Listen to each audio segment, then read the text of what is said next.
नमस्कार। जोधपुर की धरती पर मैं पहली बार आई हूँ और माध्यम बनी है मोहित कुलश्रेष्ठ की ये पुस्तक, जिसके लोकार्पण के लिए हम सब यहाँ एकत्रित हैं।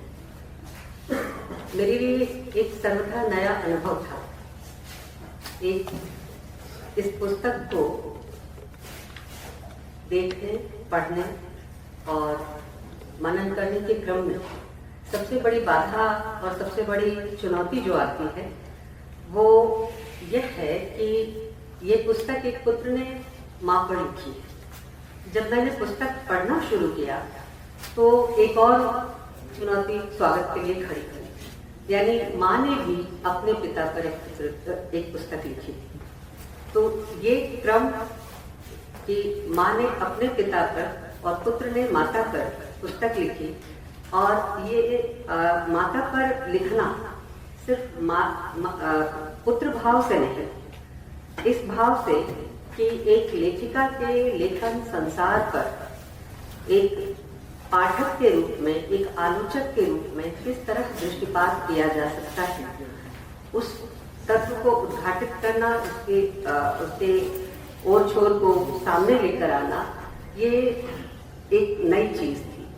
और मुझे लगता है कि ये शायद बिरली साहित्यिक घटनाओं में से है, क्योंकि कम ही ऐसा हुआ है कि किसी पुत्र ने अपनी माता पर और खास करके उनकी रचनात्मक सृजन यात्रा पर इस तरह की कोई किताब लिखी है। संस्मरणात्मक लेखन अलग चीज है, आलोचनात्मक लेखन बिल्कुल अलग चीज है। और मोहित कुलश्रेष्ठ की ये पहली कृति है। जाहिर है कि अभी उन्हें बहुत लंबी यात्रा करनी है, और जैसा कि बातचीत के क्रम में वे बता रहे थे कि वे चाहते हैं कि वो पूर्णकालिक लेखक बने, और ऐसी संभावना वो व्यक्त कर रहे थे कि बहुत जल्दी ही वे इस दिशा में सचेत हों। और पुस्तक को जब मैं पढ़ रही थी तो सबसे पहले जब इसकी बातचीत शुरू हुई, दीप्ति जी ने फोन किया कि आपको बुलाना चाहते हैं और ऐसी ऐसी चीज है, इस पर आपको बोलना है। तो मेरे मन में एक संकोच था, बहुत गहरा संकोच था कि कहीं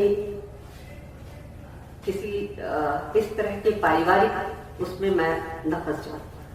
तो मैंने इनसे बहुत थोड़ा उदासीन और ठंडे भाव से कहा कि अभी तो मैं बाहर जा रही हूँ, आप ऐसा कीजिए, पुस्तक भेज दीजिए, मैं देखती हूँ कि क्या है और किस तरह की चीज है, मैं इसके लायक भी हूँ या नहीं।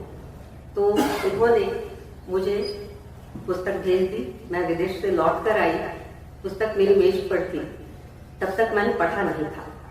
इन्होंने पुनः फोन किया और कहा कि पुस्तक आपने पढ़ ली होगी, देख ली होगी, थोड़ा बहुत तो देखा होगा।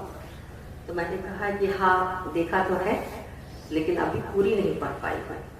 तो इन्होंने कहा ठीक है, आप थोड़ा सा समय और ले लीजिए, फिर बताइए।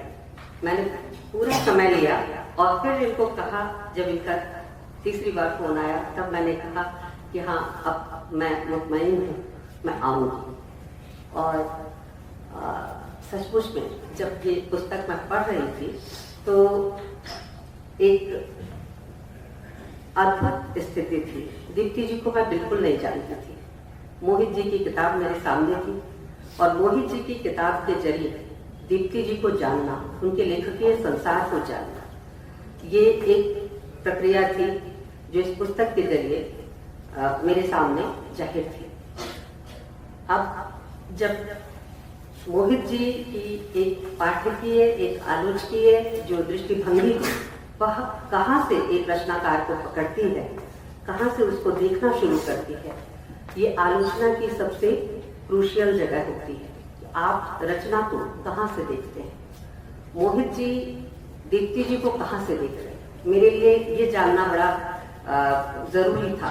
और पुस्तक के विभिन्न पृष्ठों से गुजरते हुए मैंने पाया कि मोहित जी दीप्ति जी को एक माँ की तरह नहीं, बल्कि एक रचनाकार की तरह देख रहे थे, और एक पाठक की निगाह से देख रहे हैं। महत्वपूर्ण चीज ये है कि एक पाठक की निगाह से देख रहे हैं।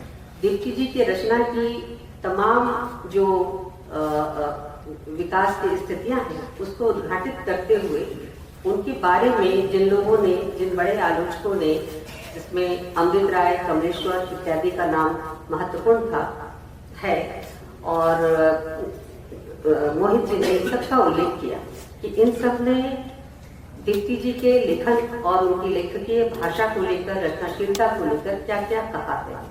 मेरी उत्सुकता और बढ़ी कि जब इतने बड़े लोगों ने इनके लेखन के बारे में कहा है तो जाहिर है 3 दशक से लिख रही हैं, क्या लिख रही हैं, कहाँ से लिख रही हैं।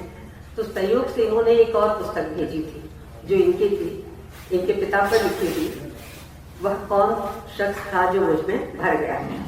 और एक और पुस्तक थी उसके साथ, इनका एक महत्वपूर्ण उपन्यास था जो मेरा पुरस्कार से पुरस्कृत था। उस पुस्तक को मैं नहीं उठा पाई, लेकिन इनके पिता पर लिखी हुई जो इनकी पुस्तक थी उससे भी मैं गुजरी।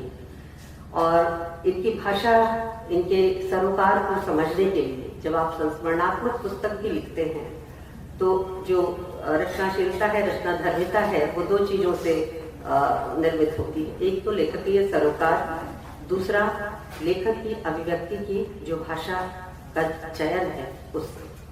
दोनों ही स्तरों पर मैंने दीप्ति जी के लेखन को श्रेष्ठ पाया। एक बांधने वाली भाषा इनके पास है। जाहिर है जो संस्मरणात्मक पुस्तक है उसमें तो वह अपने चरम पर है, यानी पिता पर जो इन्होंने पुस्तक लिखी है उसमें तो वह भाषा अपने चरम पर है। इनके संस्मरण, इनकी यादें, इनके अनुभव वहाँ बहुत विस्तार से व्यंजित होते हैं। लेकिन जो इनकी रचनाशीलता है, उपन्यास और कहानियाँ इत्यादि, उनकी भाषा भी मुझे काफी समृद्ध और मंजी हुई।